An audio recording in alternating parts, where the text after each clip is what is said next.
오늘도 수요기도에 오신 여러분을 주의 이름으로 환영하고 축복합니다. 오늘 우리에게 주신 말씀의 본문은 고린도전서 1장 1절에서 3절까지 본문으로 말씀 제목은 하나님의 교회라는 제목입니다. 이 시간도 하나님의 말씀을 들을 때 그 말씀을 잘 듣고 믿고 확신하고 실천하는 저와 여러분 되시기를 간절히 소망합니다. 그런 의미에서 옆 사람과 한번 이렇게 인사합시다. 잘 듣고 잘 믿고 잘 삽시다. 시작. 네, 잘 하셔야 됩니다. 잘 듣는 것만 중요한 게 아니라 잘 믿으셔야 되고 믿은 대로 잘 살아내야 됩니다. 3단계가 잘 돼야 되지 듣기만 잘 들으면 바른 신앙생활을 할 수 없고 듣지 못하면 믿지 못하고 믿지 못하면 살아낼 수가 없습니다. 이 시간도 잘 들으시길 바라고 잘 믿으시길 바라고 삶 가운데 잘 살아내시기를 주님의 이름으로 소망합니다. 자, 오늘 우리가 읽은 이 고린도 전서라는 말씀은 바울이 고린도 교회에 보낸 편지 내용입니다. 즉 고린도 교회는 바울이 2차 전도여행 중에서 고린도 지역에서 1년 6개월 동안 머물면서 복음을 전하고 가르치면서 세워진 교회입니다. 이 내용은 사도행전 18장에 보면 그 내용들이 잘 기록되어져 있습니다. 바울은 1년 6개월 동안 고린도 지역에서 열심히 복음을 전하고 성도들을 세워 교회를 세웠습니다. 그리고는 또 다른 선교 사역을 위해서 고린도 지역을 떠나 다른 지역으로 이주를 했습니다. 그리고 이제 3차 전도여행 중에 이 고린도 교회에 대한 여러 가지 소식을 듣게 됩니다. 그 소식은 좋은 소식이 아니라 좋지 않은 소식이었죠. 고린도 교회에 여러 가지 문제가 발생했다. 그래서 고린도 교회가 어려움을 겪고 있다라는 이야기를 듣습니다. 그래서 바울은 3차 여행 중에 에베소 지역이라는 곳에서 이 고린도 교회를 향해서 편지를 써 내려갑니다. 너희들의 문제점이 무엇이고 그 문제점을 풀기 위해서는 이렇게 해야 된다라는 권면과 부탁의 메시지를 전합니다. 그것이 바로 오늘 우리가 읽었던 이 고린도 전서의 내용입니다. 고린도라는 지역은 경제와 무역의 요충지였습니다. 그래서 많은 부귀영화를 누리는 땅이었습니다. 그렇게 그 땅에는 많은 우상을 섬기는 신전들이 있었고 여러 가지 음란적인 문제들이 많이 발생했습니다. 그런데 그 지역에만 그 문제가 있었느냐? 그렇지 않은 것이었습니다. 그 지역에 세워진 교회도 그 고린도 지역이 가지고 있는 동일한 문제를 가지게 되었다라는 것입니다. 즉 고린도 교회는 단순히 성도로서 겪게 되는 신앙적인 문제로서만 문제를 안고 있었던 것이 아니라 신앙인이 사회생활을 하는 중에 겪게 되는 문제 또한 이 고린도 안에서 발생하게 되었고 벌어지게 된 것이죠. 그래서 바울은 이런 문제투성인 고린도 교회에게 이런 문제는 이렇게 해결해야 된다, 이렇게 살아야 된다라고 말하며 그 문제의 해답을 제시해 주고 있습니다. 그래서 흔히들 이 고린도전서를 뭐라고 부르느냐? 성도들이 사회생활에서 세상에서 살아갈 때 어떻게 살아야 되는지 이 신앙의 문제를 풀어내는 문제 해답지와 같다라고들도 표현을 하고 있습니다. 그렇게 우리는 이 고린도전서의 말씀을 읽을 때 그저 2000년 전에 고린도 지역에 있었던 고린도 교회의 문제구나 라고 들을 것이 아니라 지금 이 시대를 살아가고 있는 우리가 겪고 있는 문제, 우리가 헤쳐나가야 되는 문제구나 라는 것을 듣고 그 어떻게 헤쳐나가야 되는가 하는 말씀을 잘 들어서 실천해서 그 문제를 해결해 나가야 되는 줄 믿습니다. 오늘 우리가 읽은 본문의 말씀은 바울이 고린도 교회 성도들에게 문안 인사를 하는 내용입니다. 그러나 이 문안 인사는 단순히 안부를 묻는 의미만 담겨 있지 않습니다. 왜냐하면 좀 전에도 설명을 드렸듯이 지금 바울이 고린도 교회에 편지를 보냈는데 왜 보냈다고 했습니까? 문제가 발생해서 그 문제를 지적하고 풀어내는 그 해답을 제시해 주기 위해서 이 편지를 쓰고 있는 것입니다. 그렇게 이 고린도 전서의 서두인 이 문안 인사에도 바울은 부단한 의도를 가지고 이 인사를 하고 있다는 거죠. 그 바울이 제시하는 의도는 뭐냐? 바로 교회의 본질이 무엇인가를 가르쳐주고 싶은 의도가 이 본문 안에 내포되어져 있는 것입니다.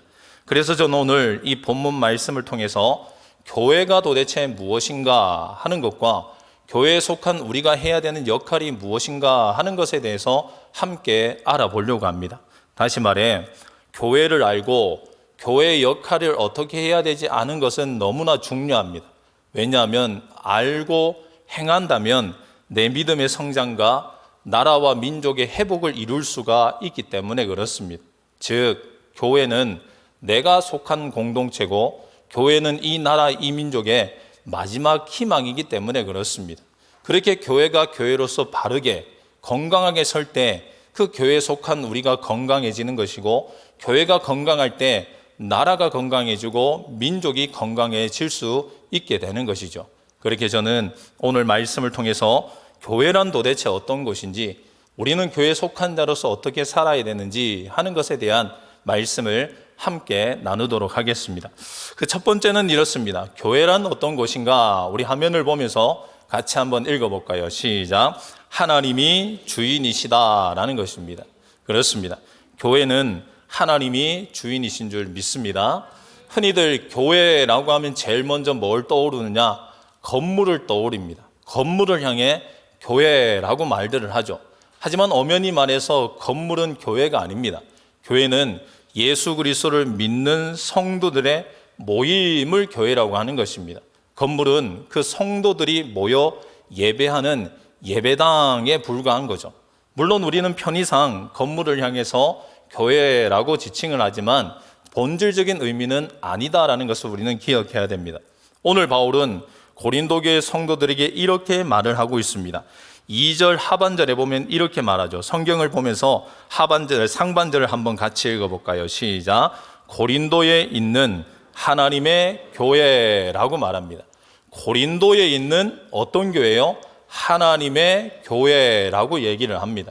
즉 바울은 교회를 하나님의 교회다, 즉 하나님의 것이다, 하나님이 주인 되신다라고 분명하게 제시하고 있다라는 것입니다.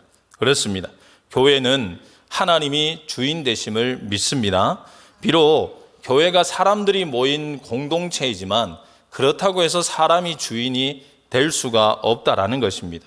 그런데 만약 교회가 하나님이 주인이 아니라 사람이 주인이 되려고 하고 사람이 주인 행세를 한다면 어떻게 될까? 교회가 사람이 주인이 되는 순간, 사람이 주인 행세를 하는 순간 그 교회는 더 이상 교회라고 말을 할 수가 없습니다. 왜냐하면 하나님은 사람이 소유한 교회, 사람이 주인 노릇하는 교회 함께 하지 않기 때문에 그렇습니다. 하나님이 함께 하지 않는 교회는 더 이상 교회라고 부를 수가 없는 것입니다. 다시 말씀드리지만 교회 주인은 하나님이십니다. 그러나 안타깝게도 시대를 살아가면서 점점 교인들이, 사람들이 교회 주인 노릇을 하려고 합니다.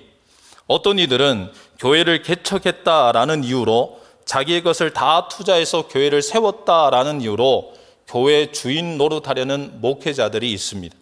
또한 어떤 이들은 건축원금을 많이 했다, 재력이 많다, 말빨이 세다라는 이유로 교회 주인인 양 행동하는 중직들이 있습니다. 심지어 어떤 이들은 친인척들이 교회에 너무 많이 포진되어서 마치 친인척들이 많은 이 교회가 자기 것인 양 행동하는 성도들도 있다라는 것입니다. 이처럼 교회의 주인이 자신인 것처럼 행동한다면 결국에는 이 모든 하나님의 주인의 주권을 빼앗는 행동일 수밖에 없게 되는 것입니다. 창세기 11장에 나타나는 바벨탑 사건을 보더라도 알 수 있고, 사도행전 12장에 나타나는 헤롯이 충을 먹어 죽은 사건을 보더라도 하나님의 것을 빼앗고 하나님의 것을 자기 것인 양 행동하는 자는 반드시 하나님의 징계를 받고 하나님의 처단을 받게 되어져 있는 것입니다. 물론 우리 교회는 그런 분이 없을 줄 믿습니다. 그러나 사람의 미리라는 것을 알다가도 모르지 않습니까? 그렇게 우리는 지금 괜찮으니 괜찮다, 결코 그렇게 안일하게 행동해서는 안 됩니다.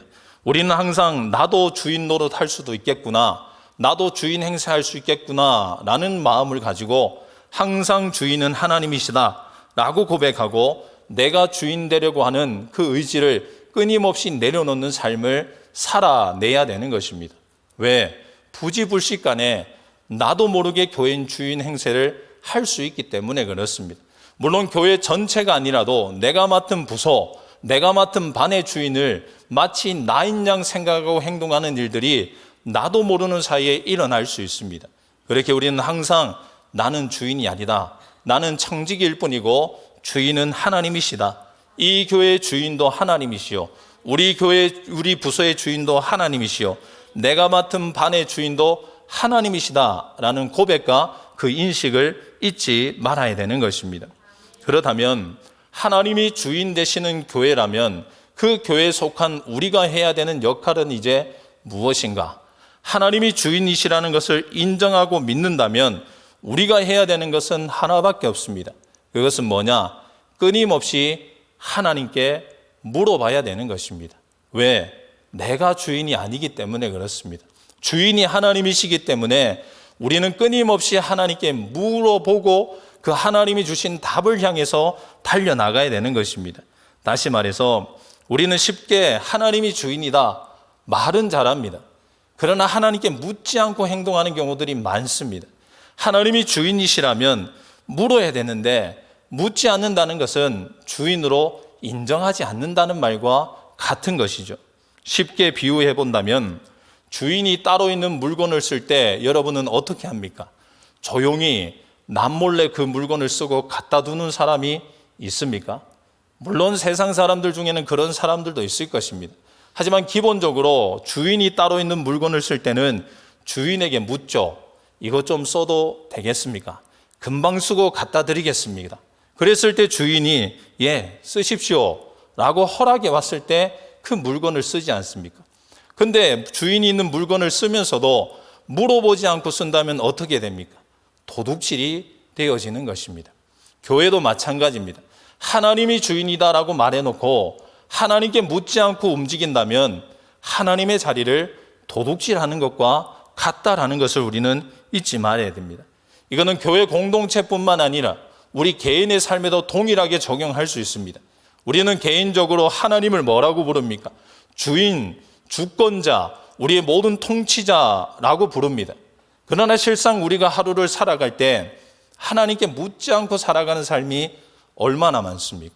하나님 이거 해야 됩니까? 하지 말아야 됩니까? 묻지 않습니다. 그냥 자기 마음대로, 자기 뜻대로, 자기 생각대로 합니다. 이건 하나님을 주인으로 인정하지 않는 것입니다. 하나님을 주인으로 인정한다면 우리가 해야 되는 것은 끊임없이 물어야 됩니다. 하나님 이렇게 해야 됩니까? 이것이 맞습니까? 어느 것이 하나님의 뜻입니까?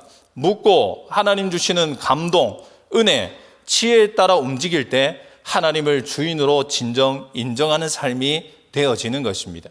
그렇게 저는 오늘도 함께 예배하는 여러분 모두가 하나님이 우리 교회에, 우리 가정에 나의 삶의 주인이시다라는 것을 입술로만 고백하지 마시고 삶 가운데 끊임없이 하나님께 물어 주인됨을 확신하는, 주인됨을 높여드리는 삶을 살아가는, 그래서 바른 교회, 건강한 교회, 또한 건강한 신앙으로 달려가는 저와 여러분 되시기를 간절히 소망합니다.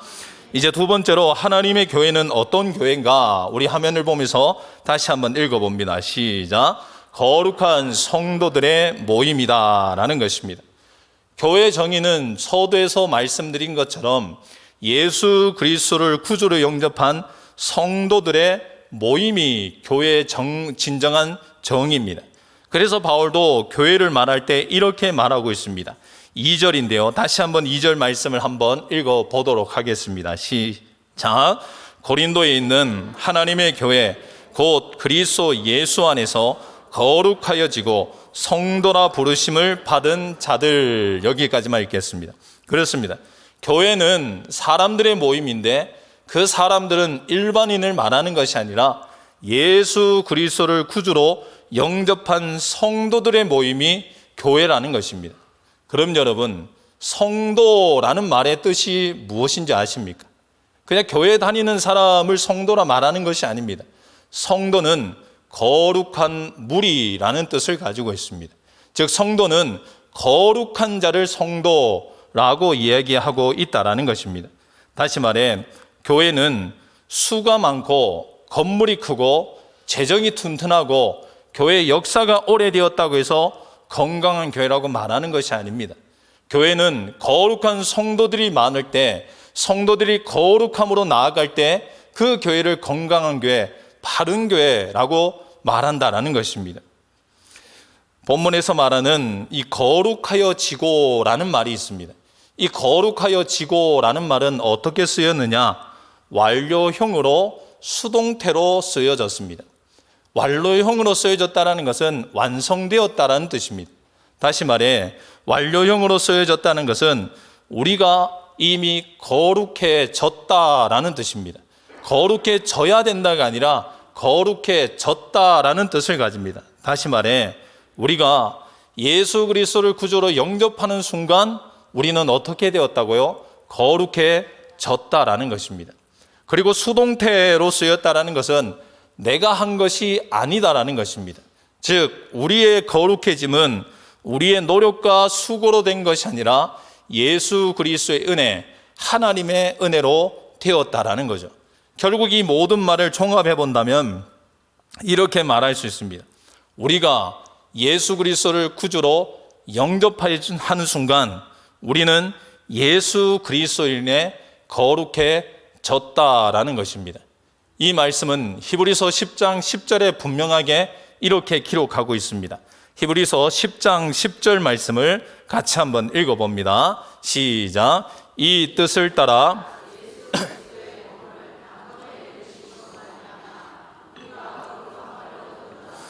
아멘. 성도인 우리는 주님을 영접함으로 거룩해진 줄 믿습니다.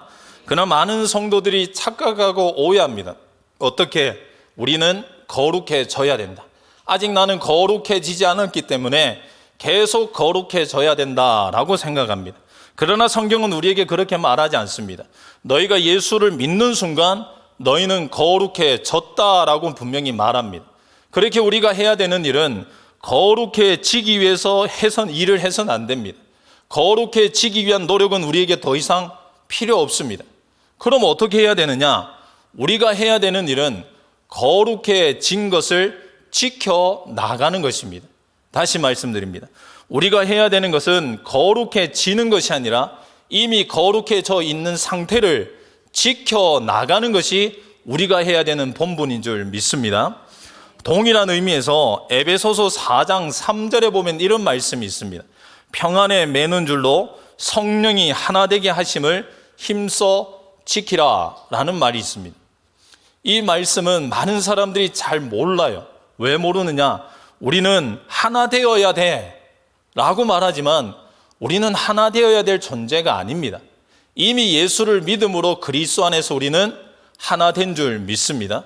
그렇게 우리가 해야 되는 일이 뭐냐? 그 하나됨을 지키는 것이 우리가 해야 되는 일이지 하나 되기 위해서 노력하는 것이 우리가 해야 되는 일이 아니다라는 것입니다. 이처럼 거룩도 마찬가지라는 것입니다. 이미 우리는 예수 그리스도의 보혈로 거룩해졌습니다. 그렇게 우리는 이 거룩을 지켜 나가야 됩니다. 그렇다면 우리는 어떻게 이 주님으로 인해 거룩해진 모습을 지켜 나갈 수 있을까? 그 지켜나가기 위해서는 거룩해질 수 있었던 이유가 무엇인지를 알면 그 방법을 알 수 있습니다. 오늘 본문은 우리가 거룩해진 것에 대해서 이렇게 설명을 하고 있습니다. 똑같은 본문인데 계속 한번 더 읽어봅니다. 2절 말씀을 다시 한번 더 거룩해지고까지만 한번 읽어봅니다. 시작. 고린도에 있는 하나님의 교회 곧 그리스도 예수 안에서 거룩하여 지고. 우리가 어떻게 거룩해졌다고요? 그리스도 예수 안에서 거룩해졌다라고 말합니다. 그렇습니다. 우리가 거룩해질 수 있었던 것은 그리스도 예수 안에 있었기 때문에 거룩해질 수 있었다라는 것입니다. 그렇다면 우리가 이 거룩을 지키려면 어떻게 해야 됩니까? 그리스도 예수 안에 있으면 이 거룩을 지킬 수가 있다라는 것입니다. 그리스도 예수를 벗어나서는 어떤 노력과 수고를 해도 이 거룩을 지켜낼 수가 없습니다. 우리가 드리는 예배도 기도도 헌신도 마찬가지입니다. 그리스도 예수를 벗어난 예배는 의미가 없습니다. 그리스도 예수를 벗어난 헌신은 그저 자기 만족일 뿐 하나님의 기쁨이 아닙니다. 우리가 예배를 드릴 때도 그리스도 예수 안에서 예배할 때 그 예배를 하나님이 기뻐 받으시는 것입니다. 우리가 교회에서 봉사할 때도 그리스도 예수 안에서 봉사할 때 그 봉사를 하나님이 기뻐 받으시는 것입니다. 그리고 그리스도 예수 안에서 예배할 때 우리 마음에 하나님의 기쁨이 생기고, 그리스도 예수 안에서 봉사할 때 그 봉사 가운데 하나님의 충만한 은혜를 누리게 되는 것입니다. 그러나 많은 사람들이 그걸 못 누립니다. 예배하지만 마음이 냉랭합니다. 헌신하지만 기쁨이 없습니다. 찬양하지만 즐겁지 않습니다. 왜? 시대가 어려워서가 아닙니다. 분위기가 안 좋아서가 아닙니다. 상황이 안 좋아서가 아니라 우리가 그리스도 예수 안에서 행하지 않고 있기 때문에 그렇다라는 것입니다. 그리스도 예수 안에서 예배하십시오. 그 예배가 기쁨이 되는 것입니다. 그리스도 예수 안에서 헌신을 해보십시오. 밤낮 쉬지 않고 헌신해도 그 헌신 가운데 하나님의 기쁨이 있다라는 것입니다. 그리스도 예수 안에서 기도할 때 그 기도 가운데 하나님의 평강이 있게 되어지는 것입니다. 그렇게 우리가 이 거룩함을 지켜내기 위해서는 그리스도 예수 안에 있어야 되는 것입니다. 제가 울산에서 사역할 때는 항상 제 차에 울산 극동방송을 켜뒀습니다. 그래서 항상 차를 시동을 걸면 그 극동방송이 흘러나왔습니다. 그래서 어느 날은 이제 구미에 방문할 때가 있습니다. 구미는 저희 모친도 있고 장모님도 있고 친인척들이 거의 대부분 구미에 삽니다. 그래서 간혹 울산에서 구미로 왔다 갈 때가 있습니다. 근데 울산에서 극동방송을 켜두고 구미까지 갑니다. 근데 신기하게도 울산 극동방송인데 울산을 넘어 경주까지 가도 울산 극동방송이 들립니다. 그런데 영천을 지나고 대구까지 오면 울산 극동방송이 들리지 않습니다. 왜냐하면 이 울산 극동방송의 전파 범위가 경주까지는 포함이 되어 있고 그 넘어서는 전파 범위가 포함되어 있지 않기 때문에 그렇습니다. 그래서 다시 구미에서 울산으로 올 때도 대구를 지나 영천까지 와도 울산 극동방송을 들을 수 없습니다. 그러나 경주까지 들어서는 순간부터는 울산 극동방송을 듣게 됩니다. 여러분, 제가 이 울산 극동방송을 들을 수 있었던 이유가 뭐겠습니까? 제가 주파수를 잘 맞췄기 때문에 그럴까요? 제 자동차가 너무 좋은 자동차라서 들을 수 있었을까요? 아니지 않습니까? 그 울산 극동방송의 전파 범위 안에 들어가 있었기 때문에 그 라디오를 들을 수 있었던 것입니다. 내가 노력한 것은 없습니다. 그냥 그 범위 안에 들어가기만 하면 그 안에서 노래도 듣고 찬양도 듣고 말씀도 듣는 은혜를 누리게 되어진다는 것입니다. 이처럼 우리가 주님 안에 거하기만 하면 우리가 그 어떤 노력을 할 필요가 없습니다. 그 주님 안에 거할 때 주님은 우리를 위로해 주시고 세워주시고 회복해 주신 은혜를 누리게 해 주신다라는 것입니다. 그렇다면 우리가 이 주님 안에 거해야 주님의 그 거룩함을 지켜낼 수 있다라고 했는데, 그러면 하나 어떻게 주님 안에 거할 수 있는가 하는 것입니다. 많은 사람들이 주님 안에 거함이라는 것을 잘 모르는 이들이 있습니다. 그저 예배당에 나와 있으면 주님 안에 거했다라고 말을 합니다. 아닙니다. 직분을 받은 것으로 주님 안에 거했다라고 생각하는 일도 있습니다. 그렇지 않습니다. 주님 안에 거한다라는 말은 한마디로 말해 주님의 말씀이 내 안에 채워져 그 말씀대로 살아내는 것을 의미하는 것입니다. 요한복음 15장에 보면 그 내용을 우리에게 너무 잘 이야기해 주고 있습니다. 요한복음 15장 7절 말씀인데요. 우리 같이 한번 읽어볼까요? 시작. 너희가 내 안에 거하고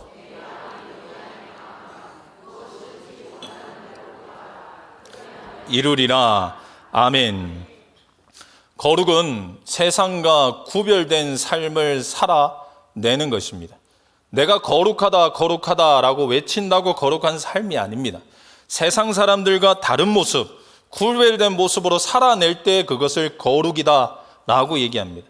그러면 세상 사람들과 구별된 삶을 살려면 어떻게 해야 됩니까? 세상이 말하는 대로 살아서는 안 됩니다.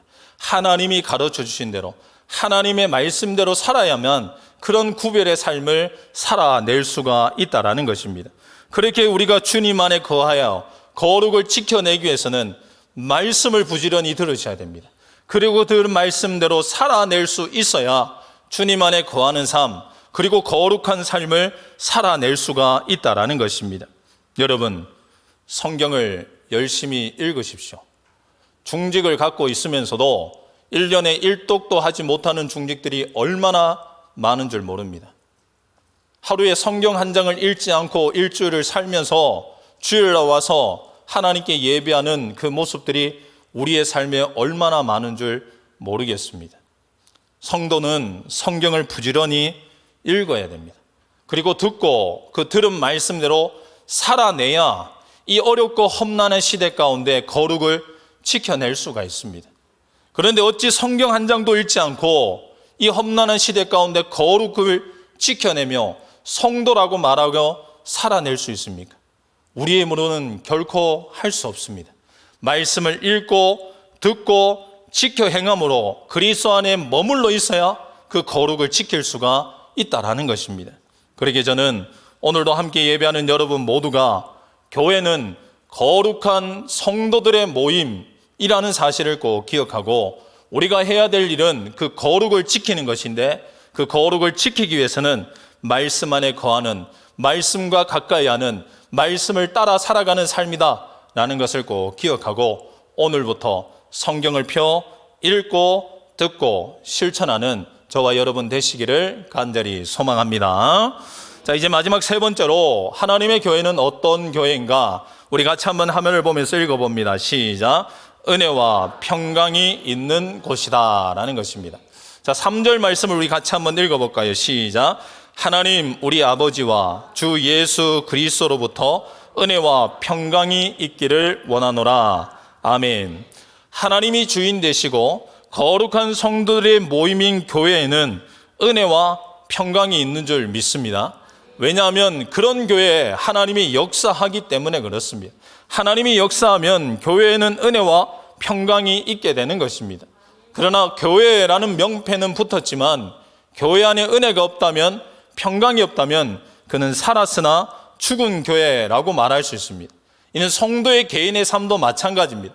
성도라고 부르면서도 마음에 하나님의 은혜와 평강이 없다면 그는 살았으나 죽은 성도라고 말할 수밖에 없습니다. 그러나 저는 오늘 이곳에 오신 여러분 모두, 또한 우리 교회가 정말로 하나님의 은혜와 평강이 충만한 살아있는 교회인 줄 믿습니다. 자, 이 은혜와 평강은 바늘과 실과 같다라고 표현을 할 수가 있습니다. 왜냐하면 은혜와 평강은 원인과 결과처럼 항상 같이 다니고 있기 때문에 그렇습니다. 즉 은혜는 하나님이 우리를 구속하시는 방법이 은혜고, 평강은 그 은혜로 구속받은 우리에게 주어지는 선물이 평강인 것입니다. 즉 은혜가 임하는 곳에는 뭐가 따라옵니까? 평강이 따라오게 되어져 있습니다. 자, 이 원리를 우리가 잘 파악하셔야 됩니다. 많은 사람들이 신앙생활을 하지만 은혜를 구분 못하는 사람들이 너무나 많습니다. 그저 잘 되면 은혜, 남들보다 많이 가졌으면 은혜라고 지칭하고, 그저 정말 좋으면 은혜, 눈물 흘리면 은혜라고 생각합니다. 그러나 은혜는 그러한 현상으로 따져보는 것이 아닙니다. 은혜는 우리의 삶에 일어나는 일들의 결과를 보면서 찾아낼 수가 있는 것입니다. 즉 쉽게 말해 하나님의 은혜가인지 아닌지를 분별하기 위해서는 평강이 있는지 없는지를 보면 알 수가 있습니다. 일이 잘 되고 좋은 결과가 나타났다 할지라도 마음의 평강이 생기지 않으면, 왠지 일은 잘 됐는데 마음이 불편하다면, 왠지 뭐든지 많이 가지고 있는데 마음이 두렵고 불안하다면 그건 하나님의 은혜가 아닐 가능성이 높습니다. 그러나 일이 무너지고 깨어지고 실패하고 떨어졌음에도 불구하고 왠지 마음이 평안하다면, 왠지 마음이 즐겁다면, 왠지 마음에 기쁨이 넘치다면 그것은 하나님의 은혜일 가능성이 높습니다. 다시 말해 하나님의 은혜는 평강으로 확인될 수가 있는 것입니다. 현상이 하나님의 은혜다 아니다를 분간하는 것이 아니라 그 일 후에 평강이 있느냐 없느냐를 통해서 은혜다 아니다라고 우리는 구별해내야 되는 것입니다. 이처럼 하나님의 교회는 은혜와 평강이 가득해야 하고, 하나님의 은혜가 평강이 가득하기 위해서는 하나님의 역사가 충만하게 일어나야 됩니다. 그렇다면 이 하나님의 역사가 충만하게 일어나기 위해서는 우리가 어떻게 해야 되느냐? 우리가 할 일은 단 하나밖에 없습니다. 그건 바로 하나님 말씀에 순종하는 것입니다. 하나님은 순종하는 자를 기뻐하시지 다른 자를 기뻐하는 것이 아닙니다. 하나님은 돈 많은 교회, 규모 큰 교회, 사람 많이 모이는 교회, 역사가 깊은 교회를 기뻐하고 원하시는 것이 아닙니다. 하나님은 순종하는 교회를 원하시고 순종하는 사람을 원하신다라는 것입니다. 그러나 많은 성도들이 착각해요. 하나님은 내가 잘 되어야지 기뻐할 거다. 하나님은 내가 돈 많이 벌어서 11조 많이 내면 기뻐할 거다. 하나님은 내가 많은 업적을 이루면 기뻐할 거다. 물론 그런 것들로 기뻐하겠지만 진정 하나님이 우리에게 원하고 기뻐하시는 것은 뭐냐? 말씀에 따라 순종하는 것입니다. 가진 것이 없어도, 이룬 것이 없어도, 잘하는 것이 없어도 그래도 하나님 말씀은 정답이다라고 믿고 그 말씀을 묵묵히 따라가는 사람, 그 말씀을 묵묵히 실천하는 사람, 그런 사람을 하나님이 기뻐하는 것입니다. 우리가 해야 될 것은 핑계가 아닙니다. 우리가 해야 될 것은 변명이 아닙니다. 우리가 해야 될 것은 그저 이랬기 때문에 저랬기 때문에 남들도 그런데요 라고 손가락질 할 것이 아니라 우리가 해야 될 것은 하나님의 말씀은 언제나 정답이다 라고 믿고 그 말씀을 묻지도 않고 따지지도 않고 순종하는 것이 우리가 해야 되는 일인 줄 믿습니다. 이스라엘의 초대 왕인 사울 왕은 말씀에 불순종함으로 쫓는 사람이 없음에도 불구하고 불안한 삶을 살았습니다. 그러나 다윗은 수천 명의 군사를 이끌고 쫓기는 상황임에도 불구하고 순종할 때 하나님이 주시는 평안을 얻었습니다. 왜? 하나님은 순종하는 자에게 은혜와 평강을 주시기 때문에 그렇습니다. 돈이 없다고 불안해지는 것이 아닙니다. 많은 사람들이 생활이 어렵다고 힘들어지는 것이 아닙니다. 말씀에 순종하지 않으면 돈을 가지고도 불안합니다. 말씀에 순종하지 않으면 건강하고도 불안합니다. 말씀에 순종하지 않으면 일이 잘 되는 중에도 불안해질 수 있습니다. 그러나 말씀에 순종하면 돈 없어도 평안합니다. 말씀에 순종하면 일이 안 돼도 평안합니다. 말씀에 순종하면 병원을 들락날락 하면서도 평강을 누리게 되는 것입니다. 왜? 하나님은 순종하는 자에게 은혜와 평강을 주시기 때문에 그렇습니다. 그렇게 저는 오늘도 함께 예배하는 여러분 모두가 하나님의 교회는 은혜와 평강이 넘치는 곳이다 라는 것을 꼭 기억하고 항상 하나님 말씀에 순종함으로 하나님 주시는 은혜, 하나님 주시는 평강을 풍성하게 누리는 공동체, 또한 우리 성도, 우리 가정이 되시기를 간절히 소망합니다. 사랑하는 성도 여러분, 우리가 속한 교회, 이 땅의 마지막 희망인 교회는 어떤 곳이냐? 하나님이 주인 되시는 곳입니다. 또한 교회는 거룩한 성도들이 모인 곳입니다. 또한 교회는 은혜와 평강이 가득한 곳입니다. 그렇게 우리는 교회를 교회되게 해야 됩니다. 교회가 교회될 때 하나님 영광 받으신 줄 믿습니다. 교회가 교회될 때 나라가 사는 줄 믿습니다. 교회가 교회될 때 우리 성도들과 가정이 회복되는 줄 믿습니다. 그렇게 해서 우리가 해야 될 일은 끊임없이 하나님께 물어 하나님의 주인됨을 인정해 드려야 됩니다. 끊임없이 말씀을 읽고 생활함으로 거룩함을 지켜나가야 되는 것입니다. 끊임없이 말씀에 순종해서 은혜와 평강을 누리며 살아가야 되는 것입니다. 저는 우리 대봉의 모든 성도들이 오늘 주신 말씀 누가 들었으면 좋겠다라고 듣지 마시고 이 모든 말씀 나에게 주신 말씀이다 라고 믿고 그 말씀을 마음에 새기고 듣는 것에만 만족하지 마시고 들어 삶 가운데 잘 실천해서 말씀의 열매 30배, 60배, 100배 결실 맺어나가는 저와 여러분 되시기를 주님의 이름으로 축원합니다.